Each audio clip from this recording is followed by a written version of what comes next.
Bom dia, meninos e meninas do quarto ano. Vamos começar a nossa aula de hoje? A nossa aula de hoje vai falar sobre as formas de conservação do solo. Essa é a nossa primeira aula. É muito importante conservar o solo porque a gente depende dele para sobreviver. E eu vou apresentar aqui para vocês as diversas formas que a gente pode usar para poder promover a conservação do solo. Primeira delas, rotação de culturas. Eu já expliquei para vocês ano passado o que é a monocultura. A monocultura é quando você faz o plantio de somente um tipo de alimento no solo, né? Se a gente pegar a região de Guaíra, as usinas de açúcar, elas só plantam cana. Cana. Acontece que você plantar somente um tipo de alimento gera um esgotamento de certos nutrientes no solo e um empobrecimento do solo. O mais correto, então, é fazer a rotação de culturas. A rotação de culturas é você alternar o tipo de alimento que você vai plantar, ok? Continuando, a próxima forma de conservação do solo é a agricultura orgânica. A agricultura orgânica ela é perfeita porque ela não utiliza agrotóxicos. Acontece que esses agrotóxicos eles poluem o solo e eles causam uma degradação do solo. O grande problema, o grande inconveniente da agricultura orgânica é que ela não consegue produzir alimentos para abastecer toda a população. E os alimentos orgânicos, como eles demoram mais tempo para serem preparados, para serem plantados e colhidos, eles custam mais caro. A terceira opção, Política Nacional do Meio Ambiente, leis.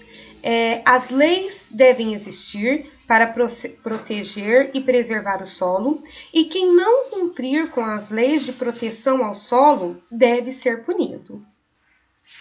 O reflorestamento, importantíssimo. Na aula passada, ontem, nós vimos a importância da vegetação quando ela está sobre o solo, né? Então, reflorestar é o caminho para proteger o solo do processo de erosão. Além disso, se esse reflorestamento ele acontece numa área onde tem um rio, numa área de mata ciliar, ele também acaba evitando o assoreamento desse rio. Então, o reflorestamento também é uma forma de conservação do solo. Construir aterros sanitários ao invés de construir lixão. Qual que é a diferença entre um aterro sanitário e um lixão?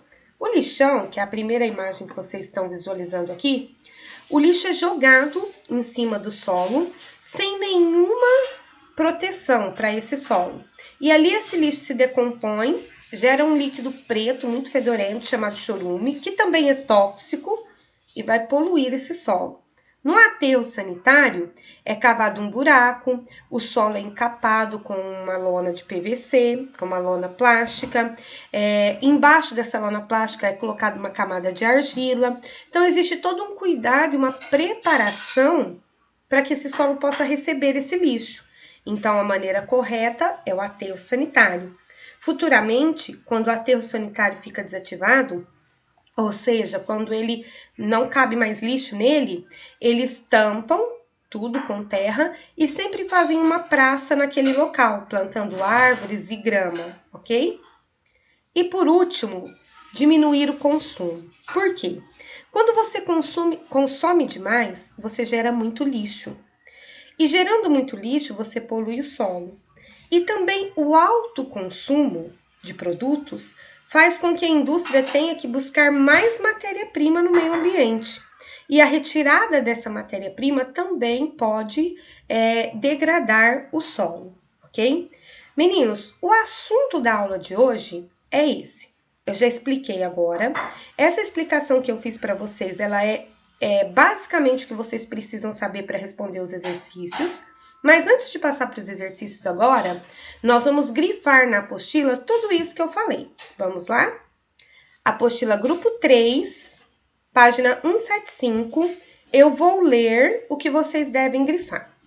O uso e a ocupação do solo são necessários para suprir as necessidades humanas de moradia, agricultura, pecuária, industrialização e extração mineral. A monocultura, ela empobrece o solo e a solução seria a rotação de culturas.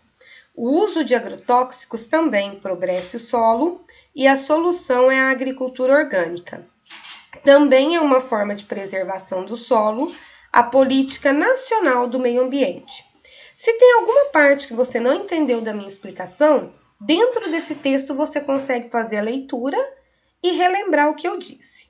Continuando agora na página 176, você vai grifar que as áreas de reflorestamento, elas também recuperam o solo, principalmente em áreas de exploração mineral legal, ou seja, quando tem uma mina para extração de minérios e essa mina é desativada, né, acabam-se os minérios daquele lugar, você pode fazer o reflorestamento daquela área que você vai recuperar aquele solo.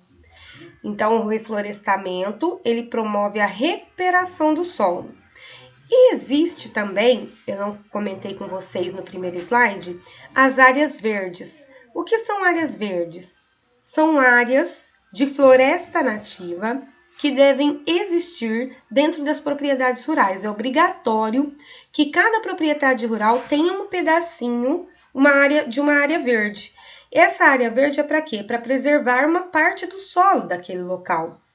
E é muito comum também, quando a gente tem, assim, grandes cidades próximas a florestas, eles construírem o que a gente costuma chamar de corredores ecológicos. Aqui, nessa imagem, você está vendo um corredor ecológico. Bem aqui, ó. É uma área de árvores de floresta que liga uma mata a outra mata, para que os animais, quando forem passar de um lugar para um outro, possam usar esse corredor ecológico sem invadir a cidade que está aqui no fundo, ok? Entretanto, aqui, redução do consumo. Vamos grifar aqui, meninos, reduzir o consumo. A tia Letícia esqueceu de grifar. Redução do consumo. Marca texto. Reduzir o consumo também é importante para preservar o solo. O excesso de consumo gera a exploração exagerada do solo, além da elevada produção de embalagens e produtos que se descartam simplesmente por serem desnecessários, né? E aí, quando você gera muito lixo, você tem o problema dos lixões. E a solução para o problema dos lixões é o aterro sanitário. Lembrando que antes de você encaminhar o lixo para o aterro sanitário, você também pode promover a reciclagem desse lixo. E essa reciclagem ela também ajuda no processo de preservação e conservação do solo. Agora vocês vão começar a fazer os exercícios. Página 178, você vai ler as figuras e completar com a palavra que responde. Então, olha lá, a rotação de é uma técnica que aplica a alternância de espécies cultivadas, evitando o esgotamento do solo. Tudo isso está no slide anterior, nos slides anteriores. Você pode ler cada frase e completar a sua frase com a palavra mais adequada, ok? Assim que você terminar de completar, você vai encaixar as suas respostas aqui nessa cruzadinha, ok? Em seguida, na página 180, você tem uma questão de múltipla escolha, que você vai ler a pergunta, vai marcar a resposta correta e vai fazer aqui uma correspondência. Eu dei um exercício de correspondência na prova e a maioria das crianças erraram. Como que a gente faz um exercício de correspondência? Nós temos códigos. A, Política Nacional do Meio Ambiente, que são as leis de preservação do solo. B, pesquisadores. C, cidadãos. Você vai ler cada frase e você vai ver se essa frase, o que consta nessa frase, pode ser praticado pela Política Nacional do Meio Ambiente, pelos pesquisadores ou pelos cidadãos. Se a sua resposta for cidadãos, você vai colocar a letra C. Se a sua resposta for pesquisadores, você vai colocar a letra B. E se a sua resposta for Política Nacional do Meio Ambiente, você vai colocar a letra A. Muitos alunos quando eu peço exercícios assim, de códigos de correspondência, de associação das colunas, grifem aqui, ó, marca texto, associação das colunas, tem aluno que vem aqui embaixo e marca um monte de X. E aí acaba errando a questão inteira, ok? Então, vamos prestar atenção sobre como a gente faz esses exercícios de associação entre uma coluna e outra.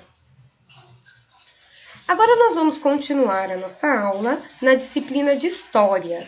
E o assunto que a gente vai falar em História agora é sobre comércio. Vamos lá? Vamos começar a falar então sobre quando que surgiu a primeira ideia de comércio. Vocês sabem que o homem era nômade, vivia procurando seu alimento. De repente ele descobriu a agricultura e se tornou sedentário. E a descoberta da agricultura foi o ponto inicial para o surgimento do comércio. Por quê? Esse homem pré-histórico que descobriu a agricultura, ele plantava muito o seu alimento, né? E ele era dividido em aldeias. Muitas vezes, eu vou citar um exemplo para vocês, muitas vezes uma aldeia, ela produzia muito arroz, e a outra aldeia produzia muito trigo.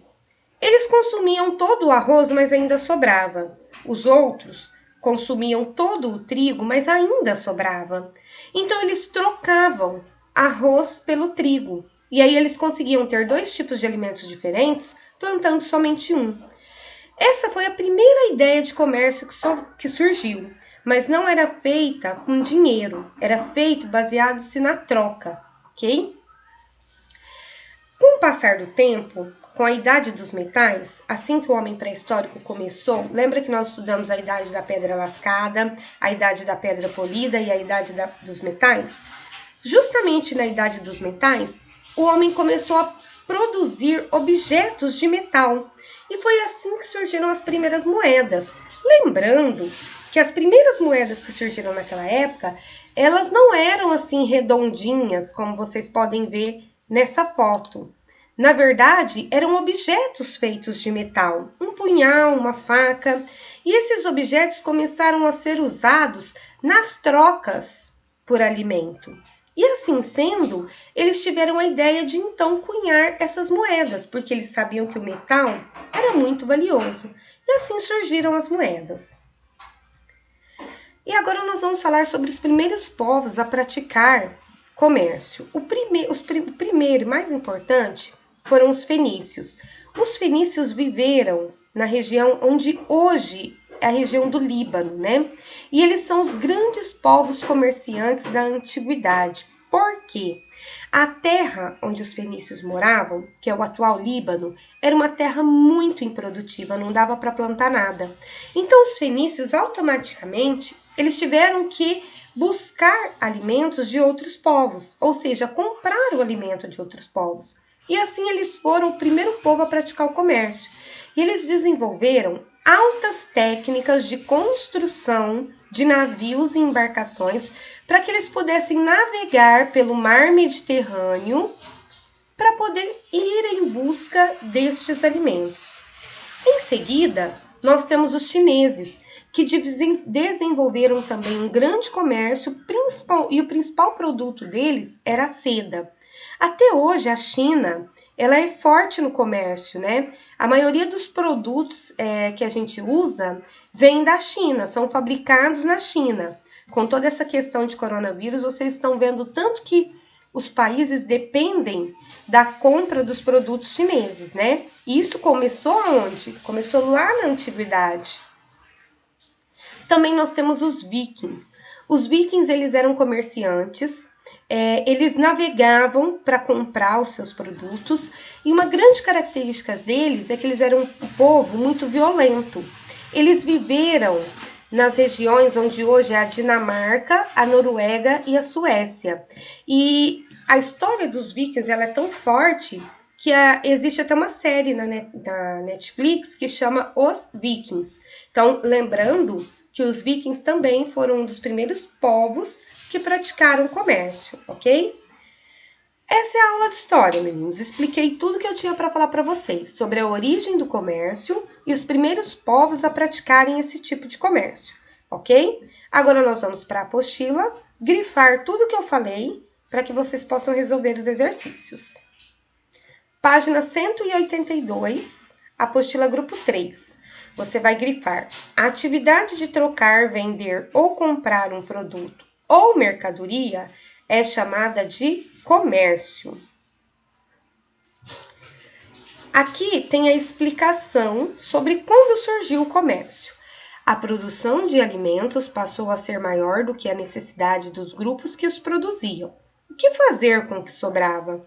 Esses grupos passaram a trocar esses alimentos e em outros produtos com outros grupos humanos, surgindo assim o comércio. E aí foi na idade dos metais que surgiram as moedas, né? Continuando, agora na página 184, você vai grifar aqui que as primeiras moedas foram produzidas há aproximadamente 2.600 anos atrás. E aqui você vai grifar a história do povo fenício. Era um povo que morava num solo não fértil, então eles não podiam praticar agricultura. Daí eles construíram navios para praticar o comércio no mar Mediterrâneo. E eles iam em busca de tecido, cedro, madeira, que era utilizada na construção dos seus navios, né? Não sei se vocês vão se lembrar o ano passado, quando eu falei para vocês sobre o domínio dos povos no mar Mediterrâneo. Lembra das grandes navegações? O que mais impulsionou as grandes navegações, cuja principal consequência foi o descobrimento do Brasil, era o comércio das especiarias com as Índias, entenderam? Agora na página 185, o principal produto, os chineses também foram um povo que desenvolveram o comércio e o seu principal produto era a seda. Os romanos também desenvolveram comércio e os vikings, que eram guerreiros e comerciantes e viveram na região onde hoje é a Noruega, a Suécia e a Dinamarca. Agora que vocês já grifaram os aspectos mais importantes, vocês vão responder as questões. As questões agora vão ficar muito fáceis, porque eu já falei todas as respostas para vocês. Então, com base no que você estudou, responda. Por que é comum as pessoas realizarem compras no seu dia a dia? Por que é comum a gente comprar, né? Nessa questão aqui, nós vamos refletir um pouquinho. Por que eu compro? Pensa, reflete e escreve a sua resposta, uma resposta pessoal. Agora, as questões 3 e 4, você já vai relembrar tudo que a tia Letícia explicou nos slides anteriores. Questão 5. O que a agricultura tem a ver com o desenvolvimento do comércio? Qual que é a relação da agricultura com o desenvolvimento do comércio? Questão 6 é sobre os vikings, né? Sobre os povos da antiguidade que realizavam comércio. A questão 7 é sobre o principal produto comercializado pelos chineses. A questão 8 já é uma questão também bem interessante. Você vai pintar aqui todos os produtos que a gente compra em estabelecimentos comerciais atualmente. Praticamente são todos, né? A gente compra meia, compra pão, compra queijo, compra livro, compra lápis, compra celular, compra fruta. E depois, no exercício 9, você vai escrever qual é o nome do estabelecimento comercial onde a gente compra cada um desses itens, ok? Meninos, assim que você terminar as atividades, você vai tirar foto das páginas 175 até a 188 e enviar essas páginas para a tia Letícia.